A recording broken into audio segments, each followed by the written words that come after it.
Башкортостан Язучылар союзы Салават Юлаев тураһындагы әсәрләргә әдәби конкурс игълан итте. Һаумыһыгыз, эфирда интервью, студияла Гөлсимә Иштанова. Программабызның кунагы Башкортостан Язучылар союзының Яшьтәр советы рәисе Таңсулпан Рәсүл. Һаумыһыгыз, Таңсулпан. Һаумыһыгыз, хәерле көн. Шулай итеп, Таңсулпан, әлеге вакытта Язучылар союзы зур гына конкурс игълан иткән, зур һәм мөһим дип әйтәйек. Максаты нимәле аның? Әлбиттә, уның төп максаты безнең милли героебыз Салават Юлаев тураһындагы иҗади мираска зур өлеш индерү һәм дә башкорт әдәбиятын, башкорт телен һаклау һәм үстерү ниятеннән эшләнде ул һәм дә әлбиттә максатларның береһе яшь талантларны туплау, уларга юл асу, уларның иҗадын әүдемләштерү һәм дә уларның әүдем тормыш позицияларын туган телебезгә, туган илебезгә һәм дә ошондай Салават Юлаев кебек безнең тарихи шәхестәребезгә хаксыл караш тәрбияләү. Гомумән, Салават Юлаев тураһында әле бөтенләй әйтелеп бетелмәгән, шулаймы? Әлбиттә, күп әсәрләр иҗат ителһә дә, Салават Юлаевтың тормышының ул вакыттагы тарихтың катмарлы булуын исәпкә алып, уның иҗады ла, уның тураһындагы әсәрләр дә безнең көндәргә бик килеп бетмәгән. Әлбиттә, уны безнең тарихчыларыбыз белә һәм дә һәр оешманың, безнең республикабызның, безнең милләтебезнең һәр оешманың үзенең бурысы бар. Улар һәркем, мәсәлән, кино режиссерлары уның турында кинолар төшерергә тиеш, башка оешмалар башка эшләр эшләргә тиеш. Ә без тап язучылар, тап шагыйрьләр, әдәби әсәрләр уның тураһында без тудырырга тиешбез. Ә ниндидер шарттары бармы, талаптармы, яшь сикләү бәлки? Был конкурста килгән әсәрләр әлбиттә вакытлы матбугатта, китаптарда басылмаган булырга тиеш, яңа әсәр булырга тиеш һәм шулай ук интернет ресурсларда, йыентыктарда басылмаган әсәрләр булырга тиеш. Әлбиттә, үзеңнең бәйләнештә сайтындагы, селтәрендәге үзеңнең битеңдә генә торган булуы ихтимал, бөтенләй яңа әсәр булырга тиеш һәм 12 яшьтән өлкән әдәбиятчыларга тәгаенләнгән. Ягъни яшьтәр өсенә түгел. Яшьтәр өсенә түгел, шулай ук Язучылар союзында агза булып тормаган яшьтәр һәм дә өлкән буындар барыһы катнаша ала. Димәк, Язучылар союзында агза булып тору мотлак түгел әсәрде конкурска җибәрер өчен. Әлбиттә, чөнки Язучылар союзына бүгенге көндә ул бик абруйлы оешма, унда хайланып кына, комиссиялар аша 2 китабын сыккан булып кына мотлак шулай гына үтергә мөмкин. Ә бит безнең халыкта шулай ук талантлар бик күп. Улар әлбиттә һәм бәлки кемдердер менә әдәби әсәрләр, шигырьләр язганда бәлки кемгәлер тарих якынрак, ә без ул кешене әлегә белмәйбез. Бәлки ул менә Салават Юлаевтың тарихын, уның тормышын өйрәнеп, ул бәлки янып йөридер, ә ул бәлки шәп әсәр безгә җибәрер. Бәлки ул яңа караш булыр, шәхси бергә карата шулай. Әлбиттә, шәхескә карата яңа караш асыласак шунда. Жанрдар буенча бүленеш бармы? Унда 2 төп номинация каралган: шигърият, беренче шигърият номинацияһы. Унда әлбиттә 3 шигырьдән артык ебәргә кирәкмәй. Шул да итә, чөнки бу тарихи шигырьләр булгас, ул күп булмай, уны билдәле. Һәм дә икенче номинация ул проза. Унда ебәргә мөмкин хикәяләр, эссе, нәҫрҙәр ижад иткән кешеләр ебәрә ала, һәм дә повесть булһа бик оҙон булмай, 20 биттән артмаган әҫәрҙәр көтөп ҡалабыҙ. Ҡасанға тиклем ҡабул итәһегеҙ эштәрҙе, сынаптар? Беҙ быны бик символик рәүештә Салават Юлаевтың тыуған көне 16 июндә иғлан иткәйнек һәм тамамланасаҡ, ул бик ҡыҫҡа ваҡытта яҙылырға кәрәк буласаҡ. Уның хәтер көнөндә 26 сентябрь конкурсы тамамлайбыҙ. Салават Юлаевтың вафат булған көнөндә йомғаҡтар яһала тимәк конкурска. Жюри кемдер баһалай?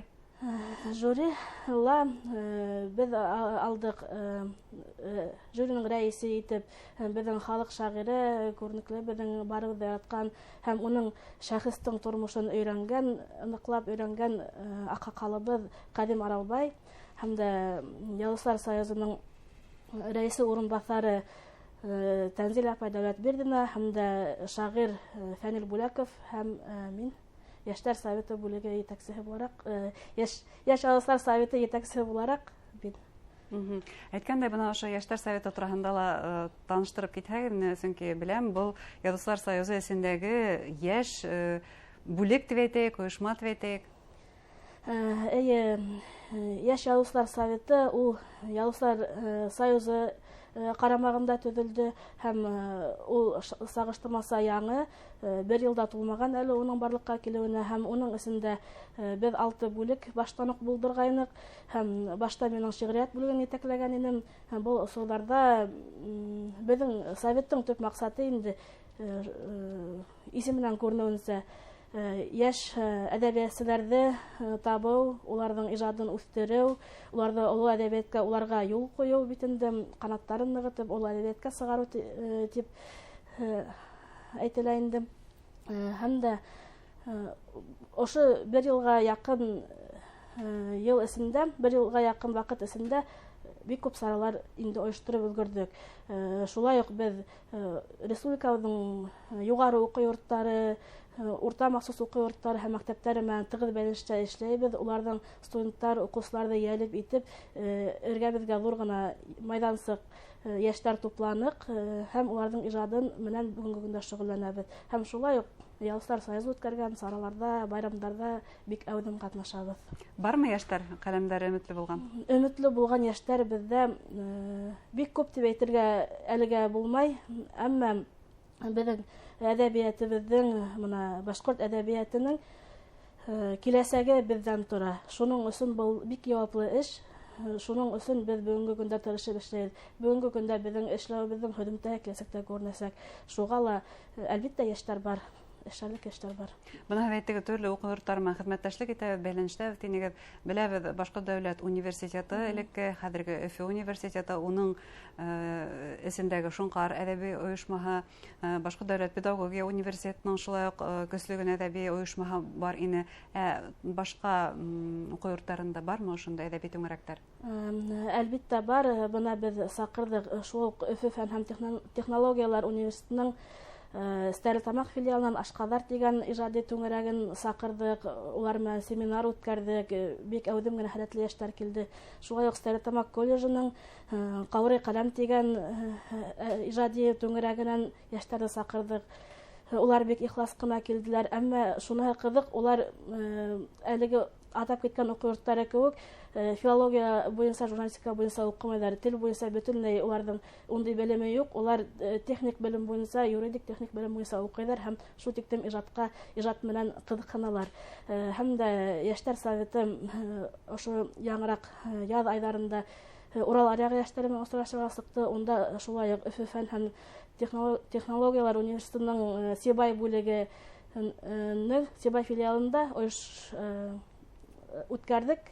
Осрашыу үткәрҙек, әҙәби осрашыу, һәм дә ундағы беренсе, икенсе курс студенттары менән осрашып, унда шундай янып торған ысын башҡорт йәштәре беҙҙең Урал аръяғында бит инде телде һәйбәт беләләр, ихлас аралашалар, әммә үкенес шул асыҡланды. Унда Инеш тигән элек әҙәби берекмә булған ойошма, ул һуңғы арала һүнеп ҡалған. Лидерҙары юҡмы? Лидерҙары юҡмы?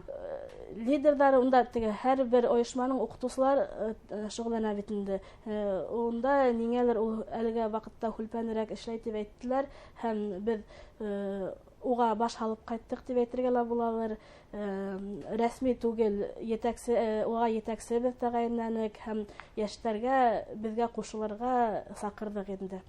Сөнки бына ысынлап башҡортса һәйбәт һөйләшкән, янып торған йәштәр, уларҙы юғалтырға ярамай. Был беҙҙең бурысыбыҙ.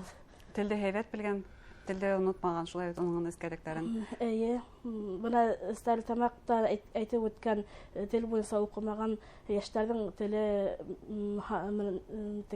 рәнйетеп әйтке килмәй, теле һайыраҡ, әммә уларҙа бына әҙәбиәткә ынтылыш көслө. Тимәк, улар менән эшләргә кәрәк, ниндәйҙер оҫталыҡ дәрестәре эшләргә кәрәк. Шулай уҡ был йәштәр менән дә, Стәрлетамаҡ йәштәре менән дә, Сибай яғының һәйбәт башҡорт телен белгән йәштәре менән дә бер үк эшләргә кәрәк, тырыштырырға кәрәк уларҙы. Нисек эшләйһегеҙ? Ниндәй саралар хәҙер тағы ла үткәрергә ниәтләйһегеҙ? Беҙҙең хәҙер бер миҙгел ябылып тора тигән кеүек, барыһы ла йәйге ялға китә, шулай уҡ студенттар ҙа ял итергә тейештәр бит инде. Киләһе безнең мизгел көзгелек башланганда без эш планы кабул итәсәкбез һәм без улар менән республиканың бар райондары буйлап мәктәптәр, лицейдар, уку йортлары буйлап очрашуларга сырга йыйнабыз. Улар менән яшьтәр менән менә яшь кеше очраша, ул бик кызык күренеш, уларның хородары бетмәй, теге улар өчен асыш инде менә бер яшь кенә апа, яшь кенә кызыкай менә килеп утырганда, уларга шул тиктем мин әдәбиятка шулай килдем дип һөйләһәләр. Ысынлап бүген безнең яшьтәр бик хулпән дип тә әйтергә булмай, чөнки менә ошо яшьтәр советы менән эшләй башлаганда мин үз күзләрем белән күрдем, улар кызыксыналар, уларны күрә белеп, үҙеңә ылыктырып сакырга гына кәрәк. Хатта без менә Сибай яктарында йөрөгәндә безгә балалар әдәбияты турында хатта хорозлар бирәләр бит инде. Шигырь нисек языла, менә бер кызык хораз бирәләр. Мин шигырь язгым килә, тик минең вакытым юк, эсемнән сылып кына килә. Шул вакытта нимешләргә һавытып халып куергамы, әллә шунда ук языргамы дип, теге янып торган хорозлар бирәләр инде. Шуныһы куанычлы. Димәк, яшьтәр әдәбиятка ынтыла дип әйтергә була. Быны Россия Язучылар союзы рәисе Владимир Мединский менән сорашу үткәйне китап байрамы уңайынан һәм унда язучылар өчен хәзер талаптар катгыйрәк булуы турында белдерделәр. Бына әдәбиятка килергә ынтылып торган яшьтәрне бу катгый талаптар үркетмәсме? Әлбәттә юк, чөнки был талаптар бүгенге көндә өлкән язучыларга кагыла.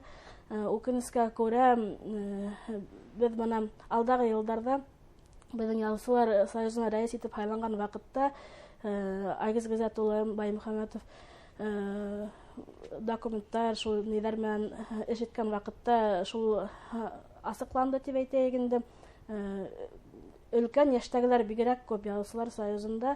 Өлкән яшьтәр бер 60% үткән булһа, урта яшьтәгеләр 30%-ка гына якын һәм иң әзе 10 генә процент яшь кеше дип әйтелде. Яшьтәр бигрәк әз. Бу әлбәттә бүгенге көндең катмарлы шартларына туры, безнең тормышыбызның өлкән язучылар элек китап укып үскәннәр бит инде барыһы ла, уларның шундый заман булды һәм улар әдәбиятка якынрак булдылар. Әмма бу теге улар өлкән язучылар кирәкмәй дип әйтергә кирәкмәй, һис юк. Әмма уларның араһында язышмагандар да бар. Бына әлеге иҗади аттестацияны үтү әлеге безнең җитәкчеләр әйткән һүз уларга ныграк кагыла. Кемдер менә язучылар союзының сараларында катнашмайдар. Ул язучылар союзының исендә генә сарату бит инде республика буйлап ул бөтә халыкты тәрбияләп торган сараларда, шундый сараларда катнашмаган, ядышмаган. Һуңгы елларда берничә китап тулы, хатта вакытлы матбугатка уларның әсәрләре сыгырга тиеш. Менә Агидел ул әдәби журнал бит инде. Шулай ук менә Шуңкар яшьтәр өчен әдәби майданчыкларда улар даими басылып торырга тиештәр. Һәм бына шундый кешеләр аттестация үтә алмаска да мөмкин. Инде яшьтәргә илһам канатлары талмаган дигән теләктәбез. Зур рәхмәт сезгә әңгәмәгезгә һәм эшегездә уңышлар теләйбез. Салават Юлаев турындагы әсәрләр конкурсы матур йомгаклансын дигән теләктәбез. Хөрмәтле тамашачылар, Башкортстан Язучылар союзының яшьтәр советы рәисе Таңсулпан Рәсүл менән әңгәмәләштек. Игътибарыгызга зур рәхмәт.